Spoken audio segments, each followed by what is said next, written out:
Hello and welcome to the NCBI Labs channel.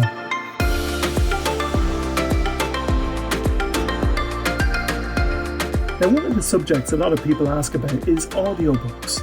Recently, Lina Kouzi of the NCBI Library Service discussed some of the options that people are using. Today, in our first section, our absent focus section, I'm delighted to welcome Lina Kouzi, who is our library service manager here for us in the NCBI. Lina, do we have you on the line there? Yes, hi, Karen. I'm on the line. How are you? I kind of feel like Joe Duffy there when I say, are you on the line? But anyway, I just laugh at my own joke. Okay, so Lina basically, for everyone that doesn't know, manages the NCBI library service. And given how important of a service that is to our service users and how it's gone through a recent digital transformation shift supported by technology, I thought it would be great to have Lina on and run through some of the run through some of the key services that are available from NCBI's library. So, Lina, what I might ask you first is, can you give us an overview of the services available from NCBI's library? Yeah, thank you, Karen. The services that we have available through the NCBI library at the moment are the traditional postal services, so the books in large print, in audio, CD, cassette, on USB key and in Braille book format as well. We also have our digital library, and that's operating from normally from our library premise remotely and from Finglas. We have a number of books on the digital platform. We have the Bookshare platform and the Overdrive platform as well. So I can talk to you about Bookshare, I can talk to you about Overdrive, and I can talk to you about the postal distribution service as well. We might talk a little bit about the postal service first, and then we'll focus more on the technology side of things as well. After all, we are here for. So maybe briefly, just give me a sense of what the postal service is. The postal services, individuals that are referred to the library service can get a book via free post for the blind. A book in CD audio format can go out to the client or on USB key. Also in Braille format, so a physical Braille book can go out in the post, as well as a large print book can go out in the post as well. And they're returned to the library through the free postal service. This service in these difficult times at the moment is operating normally. So we are the only library in Ireland that is operational and are sending out and receiving books through the postal service. I think that was really what I was going to lead to for my next question was, given the impacts of COVID-19, it seems that the library service is continuing for those people who are visually impaired. Absolutely, we didn't stop. We continued, and we continue our service through these very difficult times. But we are quite unique, Karen, in the way that we're set up, because we're not a traditional public library where individuals come in to our library service to borrow books. Historically and traditionally, our service users contact us by phone, by post, by email. And they request their titles that way, and the referrals are made through the NCBI referral system as well, and the books are then sent out through the postal service, through the free post service that we operate from our library premise. So we're not traditional as such as a public library. We're very unique, and in that way. Our service didn't really stop because the postal service has continued in Ireland in these very difficult times, and people are receiving their post. And it's been a lifeline for many individuals, this particular service, because if you can imagine someone who's elderly, who's cocooning, the postman might be their only person that they see during the day that drops in their audiobooks or their Braille books to them. and the Postal Service in recent weeks as well have been picking up the books from our vulnerable service users and putting them back through the postal system. So, we're working hand in hand with An Post, and it's a fantastic service. And we've had a huge demand in the last 6 weeks for the service, especially for individuals that are isolating and cocooning and require some form of entertainment that's not the radio or the television. So it's been very popular. So, I thought maybe for a second I'd take a step back, because what I thought was, I'm not in NCBI a very long time, but one of the first things that jumped out at me when I was meeting with the other areas of or the other service leaders within the organization is that NCBI's library services were really ahead of the game, not just in provision for people with sight loss, but I think globally in terms of a digital transformation. We seem to have embraced that one quite quickly. So and services like Bookshare and Overdrive are hugely impactful for our service users. So what maybe you could tell us a little bit about the technology journey that you've been on, and then we can maybe talk a bit about Bookshare. Yeah. So what was the key drive, for your team saying we're going to embrace, technology within our library service? We've moved away from the traditional services towards technology, although we do supply the traditional book services. But technology plays a huge part now in our everyday life when it comes to the delivery of books, whether they're audiobooks or braille books or large print books. And what we noticed over the last few years, it really goes back to ahead figures that were distributed about 3 or 4 years ago that showed that students in higher education in Ireland with disabilities, the number was increasing year on, but the number of individuals with a vision impairment or reading difficulty or blindness, that figure was actually going down year on. And that was worrying for us. We were worried that our students leaving school didn't go on to higher education, and we wanted to find out what were the reasons behind that. Why were our students not going on to higher education? And one of the main reasons was the fact that their curriculum, their books, their academic books that they need for college, for further education, for higher education, for courses that they might be doing after school, they were very difficult to get in an accessible format.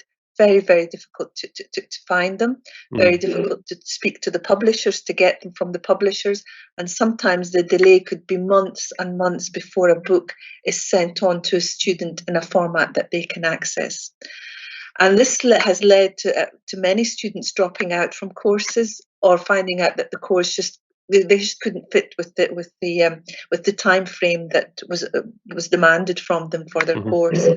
So what happened in that situation? We went out and we had a look a couple of years ago to see what was the best practice in other countries. We looked at Denmark. We looked at the RNIB in the UK, and both countries or both organisations were using the Bookshare platform to look after the students in higher education when it comes to the delivery of accessible titles. And that was really what prompted us to move down that road. We worked hand in hand with the RNIB for a few months last year. And luckily, we got funding last year to develop our own Bookshare platform in Ireland, which has been absolutely incredible. The journey has been incredible. We have made some great friends with Bookshare, with Benetech, the designers of Bookshare. We have designed a fully accessible platform. We have access now on the Bookshare platform to over 600,000 titles in various formats. And that equates to over 3 million books that are available on the Bookshare platform.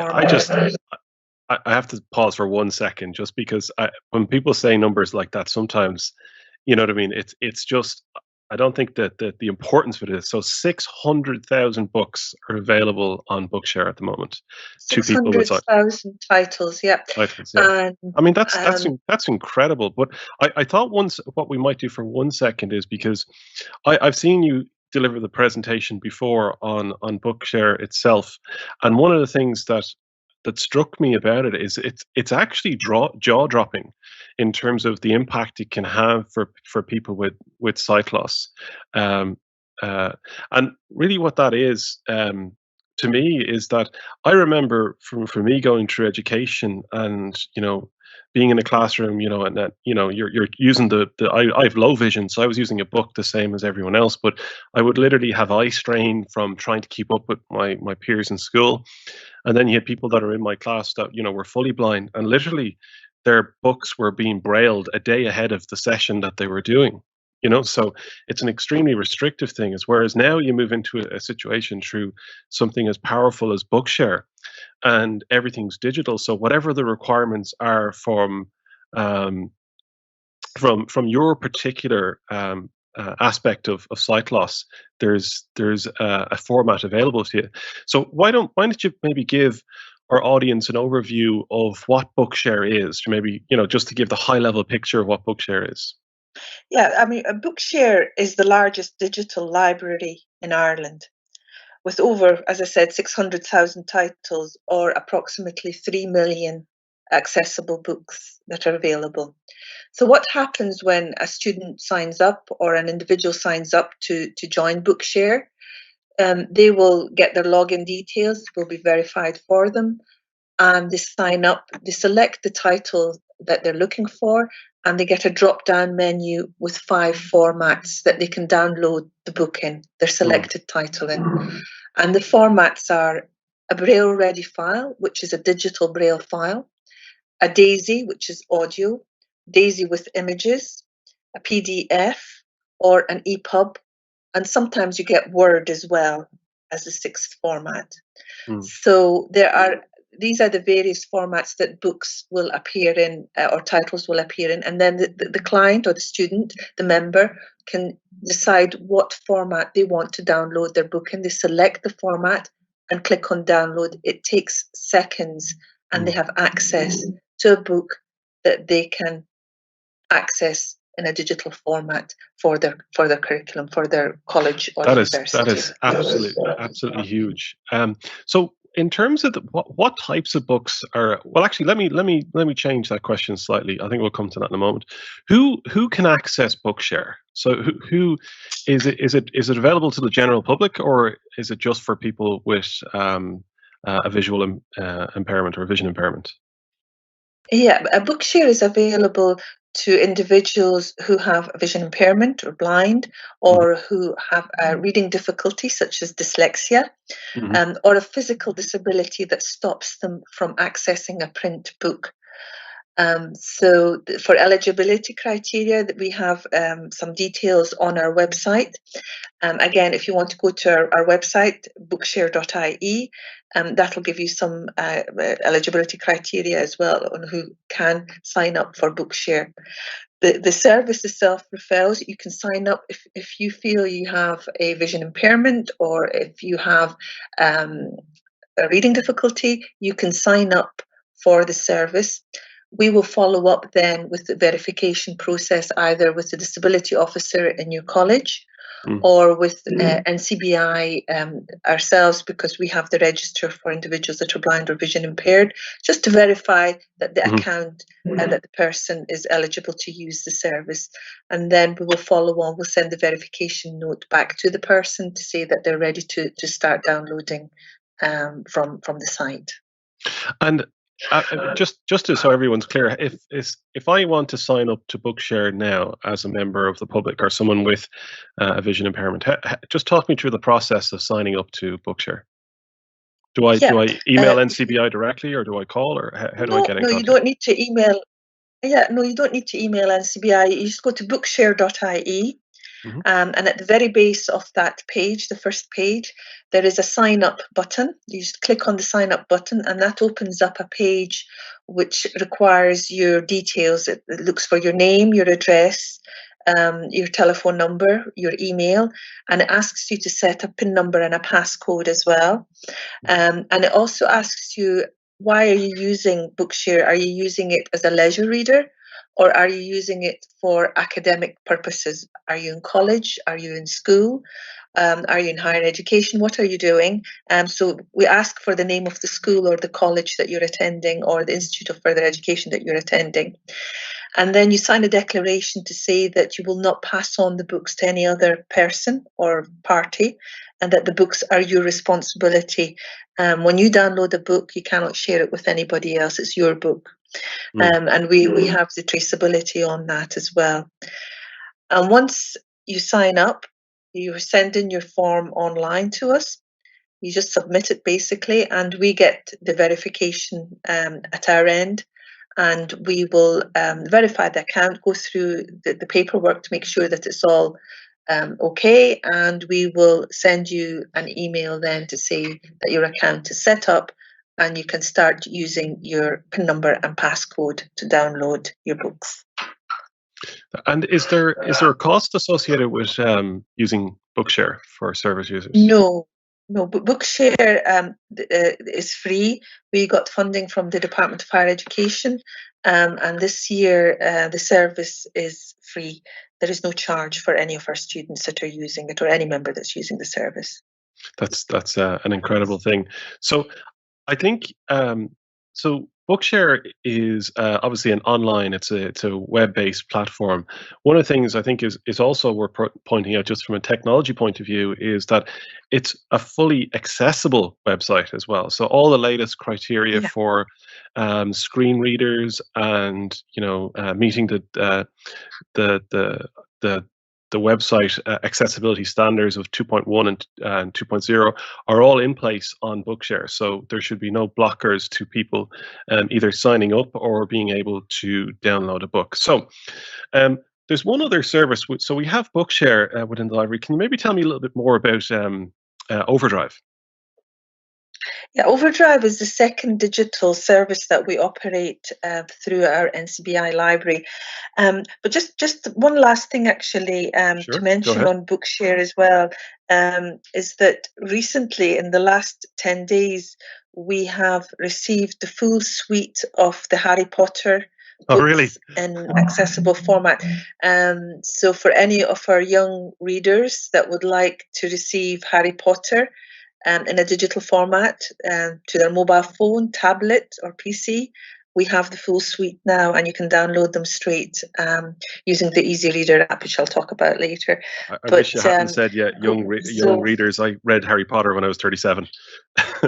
You're young. You're young. So that's the latest sort of exciting little piece of news that we have the whole suite in Bookshare of the Harry Potter series for any of our young readers. So Overdrive, going back to Overdrive is our audio leisure platform. That's really the way to describe Overdrive. It is a digital platform, so the individual, again, to subscribe to Overdrive, you would need to either send an email to the library at ncbi.ie, and you have to be registered with NCBI as being blind or vision impaired, or a referral comes through the library from the library CRM for the service. And once we pick up on the referral, we set up the account for the client, for the member, the library member. And that is basically a PIN number and a passcode that they can use either on the Easy Reader app to download their books, their audio leisure books, using the Easy Reader app, or they can use the PIN number and passcode on their PC using the Libby app for PCs, and they can listen to their books using the Libby app on their PC, or transfer it onto a USB key if they want to keep the book for any length of time, more than 7 or 14 days, which is the period that you have on the loan period that you have on the Overdrive platform. So I think just to remind everyone that's listening in today, and indeed those people that are listening after the fact as well, if you'd like to ask any questions to Lina, please do send us an email, labs@ncbi.ie, or you can use the question and answers feed directly on the live event page. So please do keep those questions coming in. Just before we move on to answer your questions, and I do really encourage everyone to keep those questions coming into us. JP, who is one of our technology trainers, has put together an overview using VoiceOver of the Easy Reader app. So I think, Lina, what we might do is we might let this overview play from JP, and then we'll come back with some more questions, and we'll talk about the Easy Reader app in some more detail, if that's okay. That's perfect. Thank you so much. Thanks very much, JP, for that detailed presentation on Easy Reader. Lina, I might just hand back over to you, and JP, if you want to unmute as well. Great. Okay. Hi, Karen. Hi, Lina. Hey, guys. Oh, yeah. So, it's funny. Every time I see that application, I am always amazed at some of the details that are there. Some of the features I hadn't even realized that were there as well. I mean, it's so infinitely customizable for each person's type of visual or vision impairment. Absolutely, and it's also customizable for anyone with a reading difficulty, Karen, as well, because individuals that might have a reading difficulty such as dyslexia, contrast is very important, and you can set the contrast as JP was showing us there on the Easy Reader app. So it's very user-friendly and very accessible in many different ways, and you can bespoke it to whatever your needs are or whatever your requirements are. And also as well, which I think is amazing, it's not just Bookshare that's integrating on that. The Overdrive is also available. So I mean, I'm a huge audiobook listener, and as JP downloaded there, the Terry Wogan biography, was it, JP? I think it was. It was, yeah, which I started listening to. Yeah, actually myself at home. Yeah. You're listening to it yourself. I am. We get a huge amount of questions in about the audiobooks in particular, so it's good to know that the two of them integrate. What we might do is unless, if you're okay with this, Lina, we might open it up to some questions from service users that have been coming in, Yes. just to give people an opportunity to ask Lina some questions. So Daniel has been working through the questions in the comments just to put together an overall list of questions for Lina. So Daniel, you wouldn't Hi, Lina. questions? Hello, Daniel. How are you? Gosh, it's a great information there. Very, very well done and well presented. And I suppose, such as how well has been done, we don't have too many questions for you. You'll be delighted to know. Our first question came in from Pat, and he would like to know: can audiobooks be sent out via email or rather than via CD or USB? At the moment, it's a little bit difficult to send out audiobooks by email because of the size of an audiobook. We would need to place an audiobook in a shared folder and send you the link to that folder. But again, it's something that we would need to work with the copyright holders on that.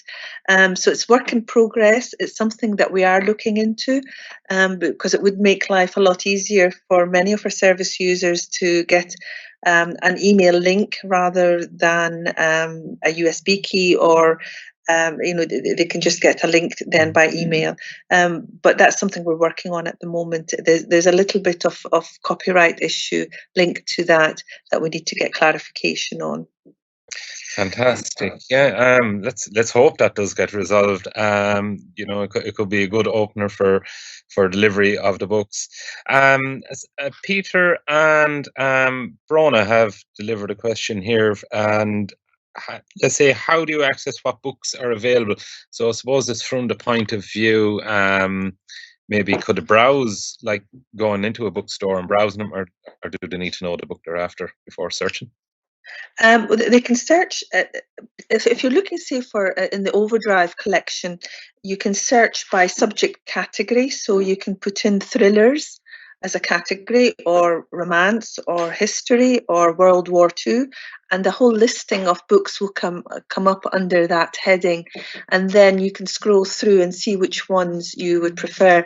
For the Bookshare platform, it would be something similar again, where you can place either an author's surname in your search bar, or you can place a subject matter that you are studying or researching, or you're interested in, say cookery or astronomy, whatever you might be interested in, and you get a listing of books that'll appear under that, and then you can make your selection from there. Very good. Very good. And actually, just while we were asking those questions, another one has popped in. How many audiobooks may I borrow at any one time? If you're in the Bookshare platform, you can borrow as many books as you want. I have service users that have downloaded, hundreds of books with the Bookshare. But with the Overdrive, at any one time, you can download 2 books at any one time. You can set the time frame as to when the book returns back to the virtual library. It's usually 7 days, but you can extend that to 14 days when you download the book.